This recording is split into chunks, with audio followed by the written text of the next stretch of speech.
Hello दोस्तों, कैसे हो? उम्मीद है एकदम स्वस्थ और मस्त होंगे। तो दोस्तों, हाजिर हूँ मैं एक नई योजना के साथ। वो है प्रधानमंत्री सुभद्रा योजना, जिसमें महिलाओं को मिलेंगे 50,000 रुपए। अगर जानना चाहते हो इस योजना के बारे में पूरी प्रोसेस, तो बने रहिए मेरे साथ। उससे पहले जल्दी से मेरे चैनल को लाइक, सब्सक्राइब एंड शेयर कर दीजिए, ताकि सारी खबर आपके पास तुरंत पहुंच जाए। अब देखते हैं इसकी डिटेल। आपको पता है 17 सितंबर को पीएम का जन्मदिन था। इस उपलक्ष्य में प्रधानमंत्री नरेंद्र मोदी ने महिलाओं के लिए एक नई योजना का आरंभ किया है, जिसका नाम है सुभद्रा योजना। इसका उद्देश्य महिलाओं को सशक्त बनाना है। इस योजना का नाम भगवान जगन्नाथ की बहन देवी सुभद्रा के नाम पर रखा गया है।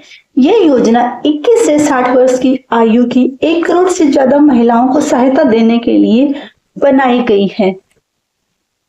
इस योजना के तहत नामांकित हर पात्र महिला को वित्तीय वर्ष 24-25 के दौरान होने वाले 5 वर्षों की अवधि में कुल 50,000 रुपए की राशि प्रदान की जाएगी। योजना के तहत वित्तीय सहायता 10-10 हजार रुपए की वार्षिक किस्तों में वितरित की जाएगी, जो 2 बराबर भागों में सीधे उनके आधार से जुड़े बैंक खाते में पहुंचाई जाएगी। यानी कि योजना का लाभ महिलाओं को सीधे तौर पे मिलेगा।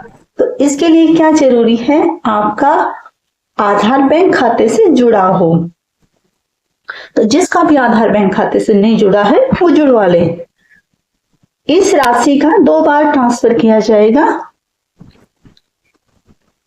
यह धनराशि हर साल 2 जरूरी मौकों पर 5-5 हजार रुपए की 2 किस्तों में ट्रांसफर की जाएगी। पहली किस्त राखी पूर्णिमा रक्षाबंधन पर दी जाएगी, जो आमतौर पर अगस्त में आता है। दूसरी किस्त अंतर्राष्ट्रीय महिला दिवस, जो 8 मार्च को होता है, तब दी जाएगी। 50 लाख से ज्यादा महिलाओं ने इस योजना के लिए रजिस्ट्रेशन भी कर लिया है।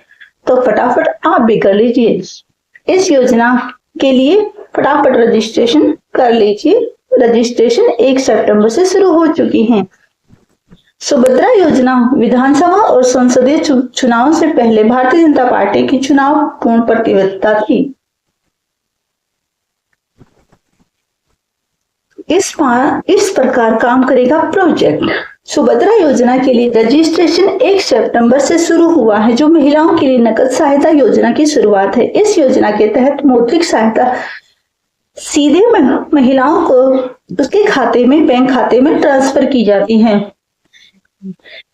सरकार के नियमों के अनुपालन में सभी आवेदकों के लिए ई-केवाईसी पूरा करना अनिवार्य है। ध्यान रहे, ई-केवाईसी स्वीकृति मिलने पर लाभार्थी को बिना किसी बाधा के लेनदेन के लिए सुभद्रा डेबिट कार्ड दिया जाता है।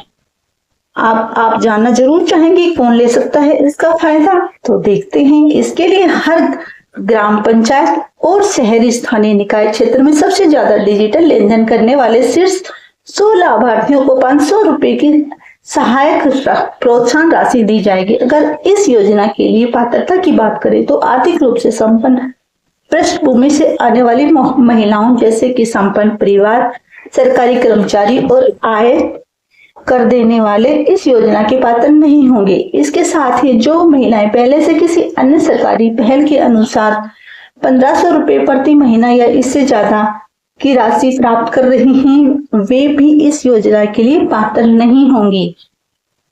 यानी एक साथ 2 योजनाओं का फायदा नहीं लिया जा सकता।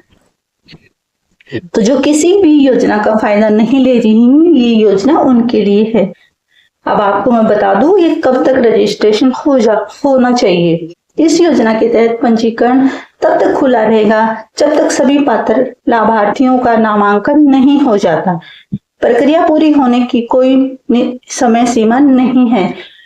वर्तमान में 1 करोड़ महिलाओं के पास जनधन बैंक खाते हैं, जिससे सुभद्रा योजना और लाभार्थी महिलाओं को प्रत्यक्ष लाभ हस्तांतरण के प्रभावी क्रियान्वयन का रास्ता प्रशस्त हुआ है।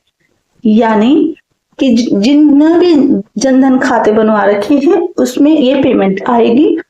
और इसकी डिटेल अब मैंने आपको बता दी है। जो फटाफट जो और किसी भी योजना का फायदा नहीं ले रहे, वो इस योजना में अपना रजिस्ट्रेशन करवा सकते हैं और योजना का फायदा उठा सकते हैं।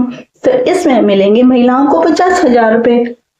तो ऐसा मौका हाथ से ना जाने दें, फटाफट इसके लिए रजिस्ट्रेशन करें, अप्लाई करें और योजना का फायदा उठाएं। तो ये थी आज की जानकारी, आज की सुभद्रा योजना के बारे में कंप्लीट जानकारी। तो कोई डाउट हो तो मुझे मैसेज कर सकते हैं, पूछ सकते हैं। तो ये थी जानकारी। मिलेंगे दोस्तों किसी अन्य जानकारी के साथ। उससे पहले दोस्तों मेरे चैनल को लाइक, सब्सक्राइब एंड शेयर जरूर कर देना ताकि सभी के पास ये खबर पहुंच जाए। बाय दोस्तों।